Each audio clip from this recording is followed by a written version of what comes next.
18h12, comigo aqui no estúdio, o ex-prefeito de Guarulhos por 2 mandatos, Sebastião Almeida. Boa noite. Muito boa noite, Pedro. Muito boa noite aos teus internautas aqui acompanhando o programa. Obrigado, prefeito, pela presença. Faz tempo que o senhor não dá uma entrevista, né? Verdade. Eu queria saber como é que o senhor está observando a cidade de Guarulhos. Olha, Pedro, acho que é bom a gente pensar o seguinte. Eu tenho tido uma preocupação grande porque eu fui prefeito da cidade durante 8 anos. E se tinha uma coisa que a gente fazia muito na cidade era debater, era discutir, era dialogar com as pessoas. O que eu estou percebendo hoje é que as coisas estão acontecendo sem debate nenhum, a sociedade não participa. O momento que a gente está vivendo por conta da Covid é um momento muito delicado e muitos governantes estão aproveitando tudo isso para fazer exatamente aquilo que querem. A pergunta é, em que a sociedade ganha com isso, né? O poder público ele tem esse papel de ser um instrumento de diálogo, de discussão. Eu posso citar um exemplo para você. Aliás, aproveitar e mandar um abraço para o funcionalismo público municipal, que também anda muito angustiado com tudo isso que está acontecendo na cidade. E durante o período que eu fui prefeito, a gente tinha na prefeitura uma comissão permanente de negociação, que a gente chamava CPN. Aquilo era um instrumento muito importante, Pedro, porque a cada 15 dias, a cada 20 dias, sentava-se as pessoas da prefeitura, mais o pessoal do sindicato, e ia dialogar sobre os problemas que estavam acontecendo.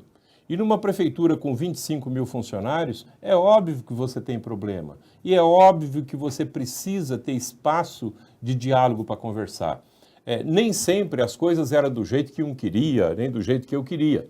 Mas o debate, o diálogo era fundamental. Então, por exemplo, nós governamos a cidade durante 8 anos e eu tenho plena convicção que foi o melhor momento de crescimento do funcionalismo. Os melhores reajustes, os melhores planos de carreira, tudo isso dentro de 8 anos de governo. Fruto do quê? De debate, de discussão e de diálogo. E não é que o sindicato era bonzinho comigo, não. Você lembra disso?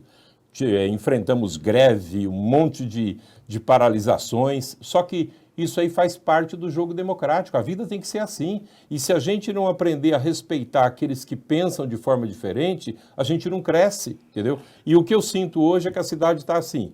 O povo meio anestesiado por conta de tudo isso que está acontecendo, principalmente esse momento triste da Covid, que já levou quase 600 mil vidas do nosso país. A gente rende aqui, inclusive, as nossas homenagens às famílias que perderam seus entes queridos, mas o que eu estou percebendo é que o atual governo está aproveitando de tudo isso para poder fazer a lição que só interessa a ele, não interessa ao povo. Eu me lembro que o senhor enfrentou, acho que a maior greve do funcionalismo, quando ele tentou implantar o RJU, né? E eu lembro que no radar o senhor chegou a falar, olha, o funcionalismo se manifestou e eu vou acatar a opinião do funcionalismo. O senhor desistiu, não foi isso? Eu retirei o projeto da Câmara, porque a vida tem que ser assim. Lógico que é bom o funcionalismo também entender que depois o atual prefeito aprovou um regime jurídico único, onde uma das cláusulas que gerou muita polêmica, que alguns trabalhadores, 5 mil e poucos trabalhadores, ficariam fora do regime previdenciário. E muitos queriam que a gente colocasse essas pessoas de qualquer jeito. Eu dizia não. No fim, o atual prefeito implantou o regime jurídico único muito semelhante a tudo aquilo que a gente vinha sendo discutido e deixou essas famílias também do lado de fora. A única diferença que teve é que a gente abriu um diálogo franco e fraterno com as pessoas. E eu gostaria de saber, o senhor foi prefeito durante 8 anos. Em algum momento o senhor pensou em fechar a Proguaru?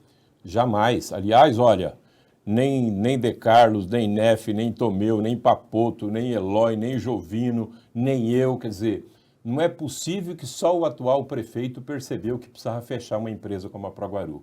É bom que a população de Guarulhos saiba, a Proguaru é uma empresa auxiliadora das coisas do município. A prefeitura, ela detém lá 98% das ações da Proguaru, portanto, era praticamente a dona da Proguaru, mas a Proguaru dá agilidade, dá rapidez na prestação de serviço. Sabe o que vai acontecer agora com esse projeto maluco que acabou com a Proguaru, uma empresa tão importante para a cidade? A prefeitura vai contratar aí um monte de empresinhas de varrição, de pintura de guia, de limpeza de córrego, de manutenção de escola, de tantas outras coisas. A troco de quê? Qual é o motivo disso? Qual é a vantagem que o munícipe tem em a prefeitura contratar uma série de empresas? E a agilidade que tinha com a Proguaru não vai ter mais com essas empresas. Pode escrever o que eu estou falando aqui. Logo, logo a população vai perceber a besteira que foi esse projeto que acabou com a Proguaru. Lembra muito a situação do HMU, né, que foi terceirizado e depois veio a gerir. E hoje o pessoal elogia a UPA Paulista, que é recurso próprio da saúde, né? Nem sempre o terceirizar serviço significa que o serviço vai melhorar. Nem sempre. Olha, eu citei esses dias um exemplo muito concreto. Quando você administra uma cidade como Guarulhos, de repente você tem uma tragédia, uma chuva que extrapolou do limite normal, quem é que te dá agilidade para poder fazer a limpeza, a manutenção das ruas e tudo mais? É a Proguaru. Eu vi várias vezes. Eu quero ver, a hora que acontecer isso em Guarulhos, qual é a empresa dessas contratadas aí que eles vão fazer, que vai fazer o serviço que a Proguaru faz. A Proguaru tem um time muito bom de funcionários. É lamentável que o prefeito tenha tido essa atitude nesse momento, porque no momento que o mundo inteiro está discutindo como garantir empregos, como garantir que as pessoas continuem empregadas até passar essa fase. Quantos empresários tem aqui em Guarulhos que poderiam ter demitido parcela dos funcionários? Não demitiram, preferiram segurar os funcionários, mesmo sabendo que o momento era difícil, mas por conta do quê? Por conta da questão social. Agora, o atual prefeito manda 4.700 pais de família embora da Proguaru, vai acontecer isso, não tenho ilusão. Aquele funcionário da Proguaru que está achando, olha, estão prometendo que depois você vai ser contratado nessa outra empresa. Esquece isso não é garantia de nada. Além do que, o trabalhador da Proguaru, ele não entrou lá por indicação, Pedro, ele prestou um concurso. Ele prestou um concurso, ele enfrentou uma batalha de candidatos, ele esperou anos para ser chamado, e aí, de repente, o prefeito vai e acaba com o sonho de todas essas pessoas. E cá entre nós, as empresas terceirizadas vão chamar funcionários mais jovens. É lógico isso. Também. É lógico. Também. Eles vão chamar funcionários com 50 anos de idade, 40 anos de idade. Agora, o prefeito, o que o senhor está achando da taxa do lixo? Pois é, o que eu estou percebendo é o seguinte, parece que o atual prefeito ele resolveu abrir um saco de maldades com o povo nesse período, né? Tem Jesus de vice, mas na verdade parece que fez um pacto com o diabo, né? Porque é muito projeto ruim para uma cidade no momento desse. A taxa de lixo, eu diria que seria a última discussão que deveria se fazer no momento de crise como nós estamos vivendo, é essa. Fazer o debate do lixo, da produção de lixo na cidade, eu sou a favor. Então, você pode organizar aquelas conferências, você pode fazer seminários, fazer debates, discutir com a população que o lixo que a gente produz, ele tem um impacto na natureza, de que forma que a gente pode fazer isso, com coleta seletiva e tantas outras coisas. Agora, implantar uma taxa sem debate, sem discussão nenhuma, e ainda agregar na conta de água, quer dizer, o cidadão que já vai ter problema com água, porque água, o mundo inteiro está discutindo aí a escassez de recursos hídricos e, portanto, nós vamos ter uma crise gigantesca de água. E aí a pessoa não pode pagar a conta de lixo, mas aí vão lá e vão cortar a água dele, porque está tudo junto na mesma conta. Então não tem lógica, viu, Pedro? Infelizmente é um projeto fora de momento, fora de local. Não é esse o debate que a sociedade de Guarulhos tinha que estar fazendo. Eu me lembro que em dezembro de 2016, né, seu último mês de mandato, você chegou a disparar no radar de notícias que o funcionalismo público iria sentir saudade de você.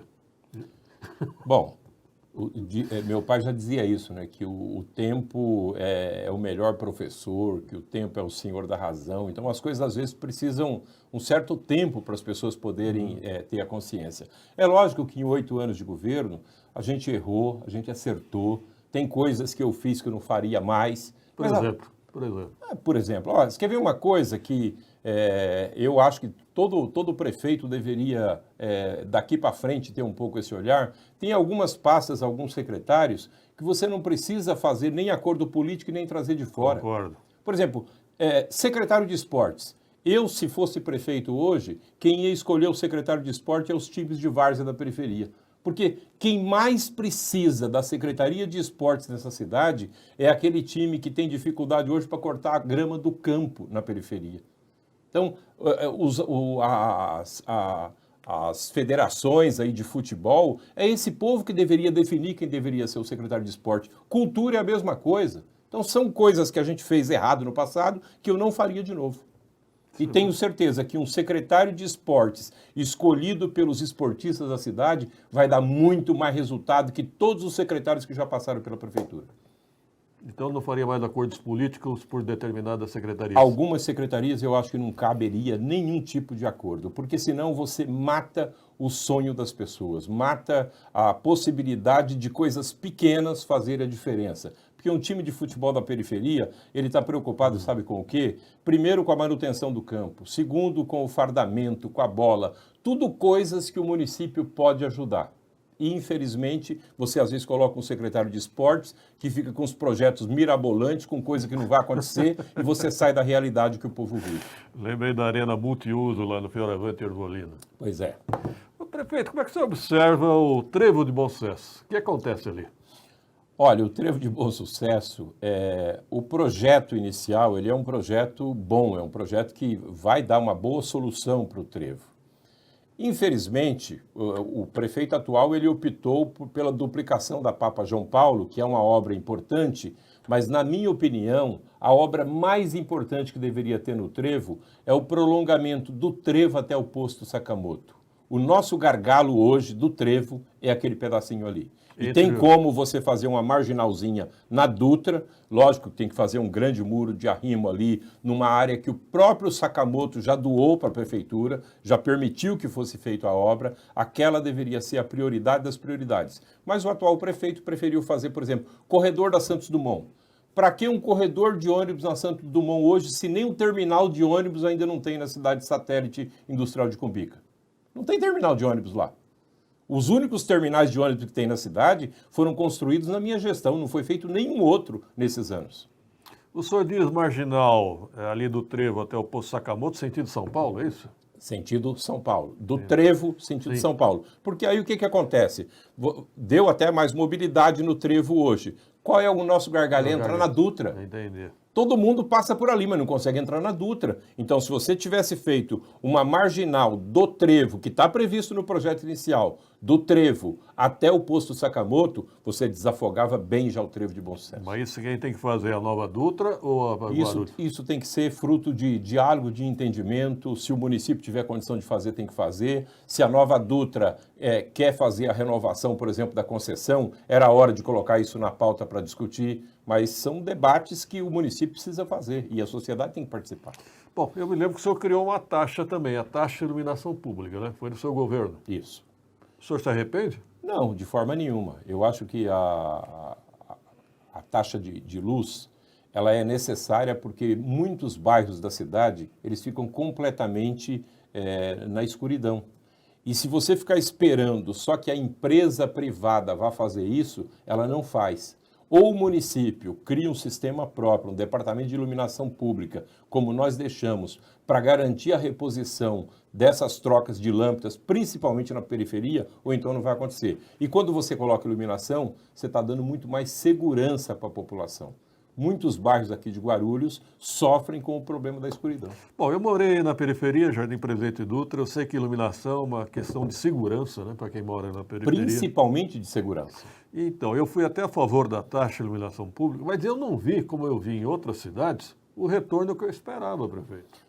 Então, esse é um problema. Eu não sei de lá para cá, não sei qual é a empresa que foi contratada. Deve ter uma empresa contratada na cidade com essa função de modernizar a iluminação pública na cidade.